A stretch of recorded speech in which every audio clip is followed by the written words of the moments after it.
dirais, qui est sorti comme étant vraiment, qui faisait l'unanimité d'ailleurs, je dirais que l'accord d'Arusha est reconnu a été reconnu par tous les conférenciers, tous les intervenants comme un instrument référentiel important pour la vie socio-politique et économique du Burundi. C'est aussi, je dirais, l'accord d'Arusha projetait une vision pour la refondation de la nation, mais il y reflétait aussi un projet de société, que ce soit au niveau de la gouvernance, au niveau de la justice, de la réconciliation nationale, mais aussi du développement. Et par ailleurs, l'accord d'Arusha projetait aussi, reflétait aussi un certain contrat social, hein, euh, qu'on pourrait appeler une sorte de démocratie consociative. Donc, à travers l'accord d'Arusha, le vivre ensemble entre les communautés était garanti. Donc, il y avait vraiment les bases, l'accord d'Arusha était les bases d'un vivre ensemble harmonieux entre les communautés. Bien évidemment aussi, comme je le disais tantôt, toutes les questions de gouvernance du pays, que ce soit au niveau de la gouvernance économique, de la gouvernance politique, de la justice, tous ces aspects sont clairement mentionnés dans l'accord d'Arusha. Les questions de développement et de reconstruction du pays, et clairement, on les retrouve dans l'accord d'Arusha. Et malheureusement, aujourd'hui, il a été constaté par quasiment tous les intervenants que la situation sociopolitique et économique du pays aujourd'hui, elle est quand même désastreuse. Il n'y a pas un seul secteur de la vie nationale qui est épargné.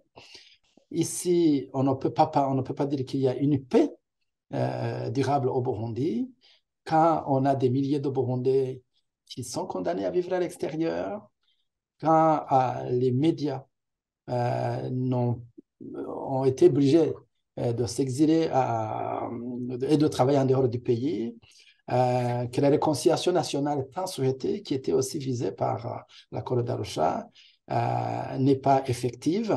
On ne peut pas dire aussi qu'il y a une justice indépendante. On voit aujourd'hui que la justice est inféodée au parti au pouvoir. On voit aussi que les forces de défense et de sécurité ne travaillent pas de manière professionnelle. Donc, les institutions régaliennes, je dirais, ne remplissent pas les missions correctement.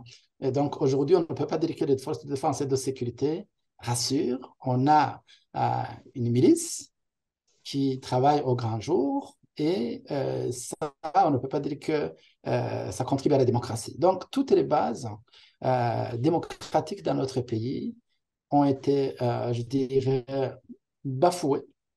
Et malheureusement, l'accord d'Arusha, qui prévoyait des mécanismes de régulation sociale, de partage du pouvoir, hein, l'accord d'Arusha a été violé, notamment avec le troisième mandat, dont les conséquences, comme je le disais tantôt, ont été désastreuses et qui continuent, même aujourd'hui.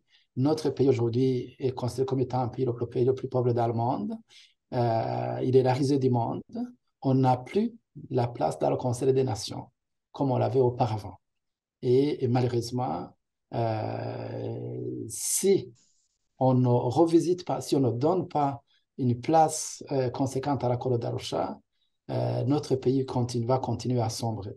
Alors que dans l'accord d'Arusha, il y avait justement les bases. L'accord d'Arusha était les bases solides pour la fondation de la nation, pour une démocratie consociative, mais également aussi euh, présenter les bases d'une bonne gouvernance politique, économique, et également aussi tracer la voie de la reconstruction et du développement du pays.